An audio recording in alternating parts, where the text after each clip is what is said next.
Today we're going to go over a chapter in John which has some very deep implications about certain aspects of Christ's glorification and even something even greater, possibly Christ's return.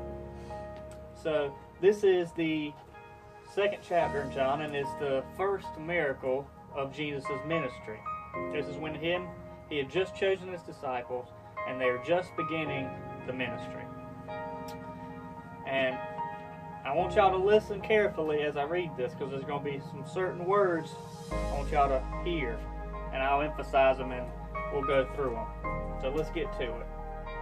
On the third day, right after that, third day, there's an emphasis on this one because Jesus Christ came out of the tomb on the third day after his glorification. On the third day, there was a wedding in Cana in Galilee. Now remember that. It's a wedding. Him and his disciples are invited to a wedding. Now both Jesus and the disciples were invited. And when they ran out of wine, the mother of Jesus said, "They have no wine." Jesus said to her, "Woman, what does your concern have to do with me? My hour has not yet come." And his mother said to the servants, "Whatever he says to you, do it." So, Jesus looks at her and he says, "My time, what does this have to do with me? My time has not yet come." Well, what is he speaking of here? I think he's right here speaking of his time of going to the cross, his glorification. The reason being is the Last Supper. He gives the wine to all the disciples, and what does he say? "Take and drink. This is my blood, shed for you, for the new covenant." His time. And he's looking towards the future here. That's his time, and it's not yet come yet. And she says, whatever he says to do it to the servants.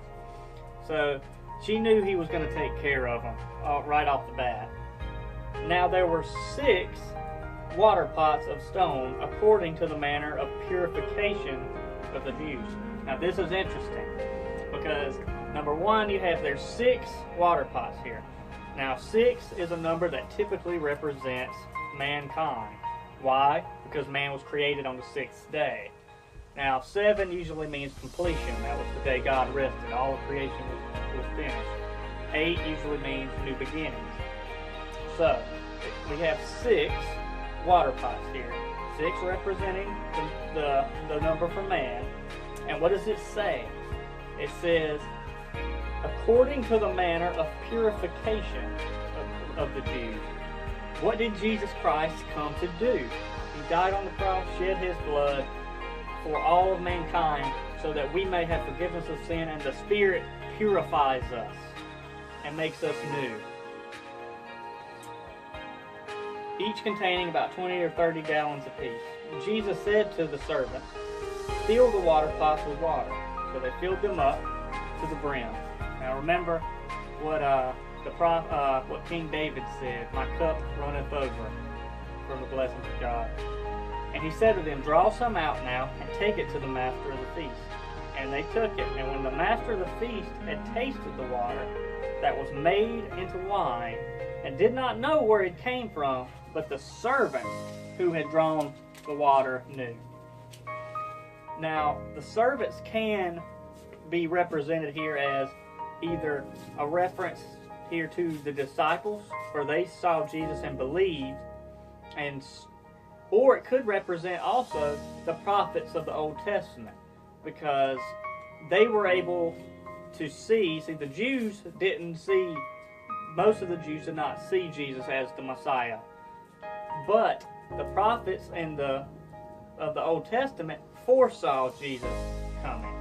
So you have the servants have seen what was going to transpire and what had happened. But the prophets also had foreseen the coming glorification of Christ. And the master of the feast called the bridegroom, and he said to them, "Every man at the beginning sets out the good wine, and when the guests have well drunk, then the inferior. But you have kept the best wine until now." Now, this here, he's saying, usually we would have the best wine first, and then after everybody's had a good time, we'll bring out the inferior stuff later. But he's saying it's the exact opposite.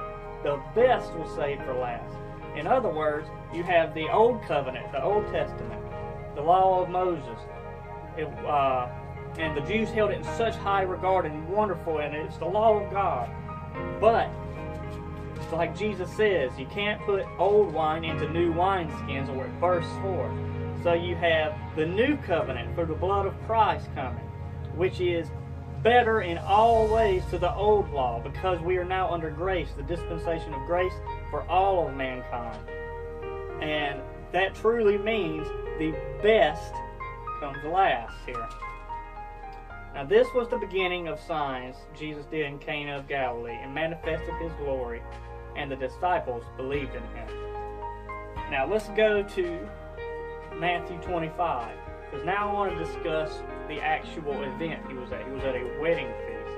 And it's interesting to note that this is the first place he does a miracle, is at his wedding feast, at a wedding feast for a family. Then the kingdom of heaven, this is Matthew 25, shall be likened to 10 virgins who took their lamps and went out to meet the bridegroom. In this parable, Jesus is represented as the bridegroom, and the virgins are represented as the 5 wise virgins, as those that are saved and ready for Christ's return and prepared for his glory. And then there were the other 5, those that saw it as a joke, that weren't prepared, didn't think it was important to be looking for the second coming, for the coming of the bridegroom. Those who were foolish took their lamps and took no oil with them, but the wise took oil in their vessels with their lamps. But while the bridegroom was delayed, they all slumbered and slept. This is speaking of Jesus tarrying before he comes to rapture us all, to bring us to himself. And at midnight a cry was heard, "Behold, the bridegroom is coming. Go out to meet him." This is Christ's call. He's coming back right here in this passage, in this parable. Then all the virgins arose, trimmed their lamps, and the foolish said to the wise, "Give us some of your oil, for our lamps are going out." But the wise answered, "No, lest there not be enough for us and you, but go rather to you those who sell and buy for yourselves." And while they went to buy, the bridegroom came, and those who were ready went in with him to the wedding. Those who were ready went in with him to the wedding, and the door was shut. Now, this is speaking of when Christ returned. Those who are ready, those who are saved and have put their faith and trust in the Lord Jesus Christ, are the wise virgins. Those who have not saved, who are out trying to buy their way into the wedding feast, the door is shut at this moment. Now, let's go to Revelation 21. Now I saw a new heaven and a new earth, for the first heaven and the first earth had passed away. Also, there was no more sea. Then I, John, saw the holy city of New Jerusalem coming down out of heaven from God, prepared as a bride adorned for her husband. Jesus Christ is the bridegroom. The church is her bride.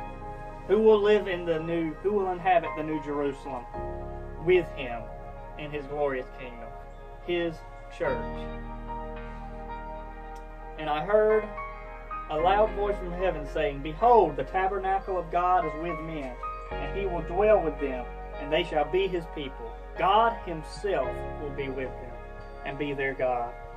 And God will wipe away every tear from their eyes, and there shall be no more death, nor sorrow, nor crying. There shall be no more pain, for the former things have passed away." Then he who sat on the throne said, "Behold, I make all things new." And he said to me, Write, for these words are true and faithful. And he said to me, "It is done.